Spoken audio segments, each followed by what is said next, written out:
Yeah, Prince Zango.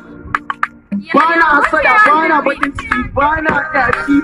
Zakin Adam Zango ni ne dai na ku kore yaushe ina muku fatan alkhairi. Zango mutumina, sarki kuma ai oga ne. Ni ne zakin ka a Kaduna, ba mai zagin ka a gabana. Ni ne zakin Adam Zango, sha zaman ka wuta ogana.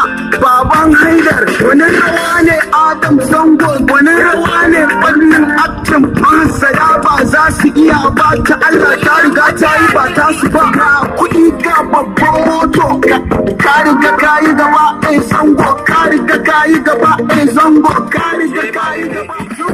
Yan Kaduna ko wuta, zaki Zango ke magana. Wasu muna zagin Zango, wasu muna ƙaunan Zango. Bakin aure sun hauro, sun mai kasafi Zango. Mance da su Zango, mance da su Zango. Mamanmu, zan gaida mamanmu, mama ga Zango. Ala ƙara lafiya mamanmu, ala ƙara juriya mamanmu. Haidar na gaishe ka, masoya of all people na gaishe ku, na gaishe ku. Kebi zakin Adam Zango from Kaduna. Na gaishe ka, mutumina, Musa Boss, aminina, mutumina, mutumina, mutumina,